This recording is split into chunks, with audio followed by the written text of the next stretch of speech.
Hello everyone, this is Brad with Recapped Annie's. Welcome back. This video is the continuation of the second Terror and Resonance movie recap. Here is part 3 of the Terror and Resonance recap video. In the morning, Lisa wakes up on a couch in 9 and 12's house. On the stairs, 9 and 12 are discussing what to do with her. 9 doesn't want her to stay around because she's clumsy, which he believes will cause issues related to their goal, but 9 doesn't want to let her go because she is in bad shape. After leaving her home, he says he will keep an eye on her for observational purposes to justify his decision to 9. 9 is adamant about Lisa leaving, while 12 is explaining her suicidal thoughts to 9. Suddenly a bunch of phones start ringing inside the house, which distracts them from the conversation. They enter the house and see Lisa standing over the phones. She apologizes for causing trouble, while 9 and 12 both explain that one distinct phone from the bunch could have gone off and blew up the entire building and killing them all as well. Shocked, Lisa loses consciousness after hearing that. While Lisa takes a bath, 9 tells 12 that she has to move out once her fever goes away because Lisa will only get in their way. The data from the police investigation that were leaked in the incident exposed a lot of things to the public about their current investigation. In the conference, it is said that the police aren't allowed to have any more failures in the future. In the next scene, 9 and 12 are seen dressed as security officers, exchanging the fire extinguisher on the train with their explosive.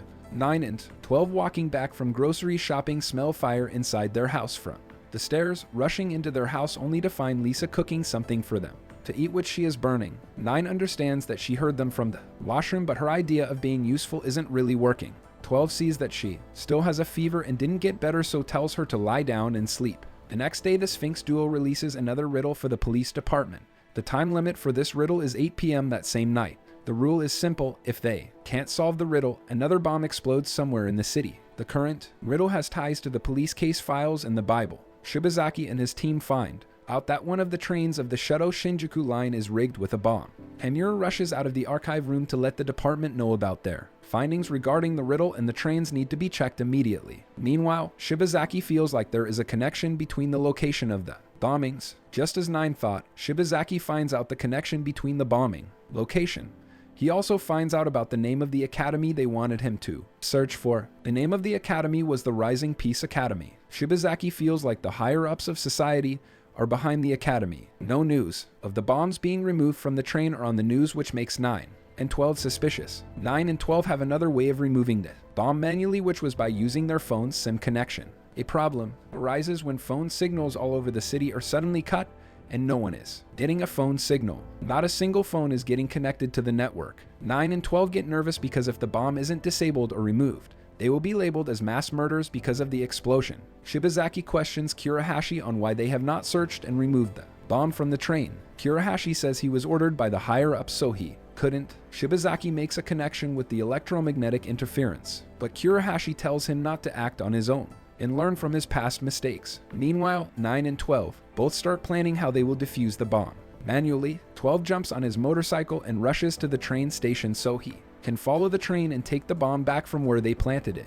While 9 looks into the train operating system to look for the particular train's location, 9 and 12 get the suspicion that someone in the police is intentionally causing this problem for them, so they will get blamed by the public for blowing up and killing many people at the same time. The backdoor web exploit of the railway web operating system, which 9 used to infiltrate the internal system, was intentionally set up by someone to trigger fake results. They realize they're being cornered by someone. 9 again tries to infiltrate the normal operations system to determine the location of the train. Suddenly 9's ears start echoing loudly, and he remembers. He flashes back to his childhood and remembers a girl who was lost while they were fleeing together. Lisa wakes up and sees 9 getting nervous while working on his laptop. She tries talking with him, but he rushes out of the house while she is talking, as he realizes the closest train is the train with the bomb. 9 tries reaching the nearest train station where the train was stopping and tries to evacuate the citizens inside. 9 boards the train and sees a girl with her headphones on,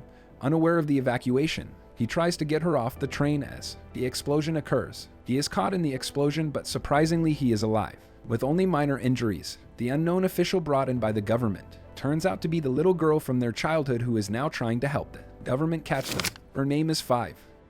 Were no casualties. There were 72 injured in total, the most of any attack so far. In the meeting, Kurahashi announces that the US government is trying to help them with this case as well. The direct assistance from the FBI will be provided from its counterterrorism division, and they will be given top priority. 9 wakes up from his nightmare and tells 12 that 5 will not wait for them to act. Lisa comes up to them both and asks if she can help, but gets rejected by 9 as he wants her to go away since their path is not safe for someone like her. It is dangerous for someone like Lisa, and she can easily get killed by not being careful. Shibazaki asks Kurahashi why he was called and interrupted in the middle of the meeting. He replies that he was called by the Chief Cabinet Secretary's office where he met FBI Special Agent Clarence. Clarence says that the FBI wants to help on the Sphinx case, which the cabinet has already agreed on, but Kurahashi is curious as to why the FBI is interested in working on a domestic incident in Japan. It is found out that the FBI is interested because the serial bombers have stolen plutonium from Aomori. While asking for the evidence, Kurahashi gets interrupted and mocked by a girl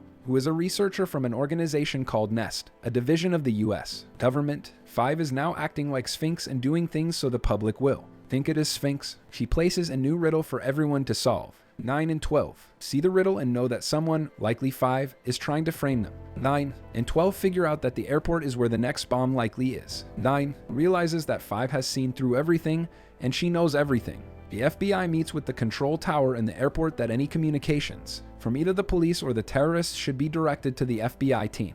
Agent Clarence asks 5 if she is sure that they will come to the airport or not because they know that it is a trap. She laughs and says that they will come to see her. 9 is discussing with 12 about the situation they are facing right now. 9 and 12 both know it's a trap set by 5, but they have no choice as they do not want to be framed for the explosion if it is real. They decide against making an announcement letting the public know they are not the one who made the most recent riddle, but they think the public will not believe them since they are the terrorists. In the 1st Division office, Shibazaki starts doubting if this new message was really sent by the Sphinx or not because he doesn't feel like it is them. Suddenly, the director comes up saying the higher-ups have ordered that the bomb disposal team will take care of removing the bomb and they shouldn't be leaving the office. Most of the officers refuse to comply with the statement and ask who sent the order. After hearing that the order is made from the superintendent himself, they are all surprised. The unit director advises them not to act on their own because there will be consequences if they do. Shibazaki gets up and leaves the office saying he needs to get some food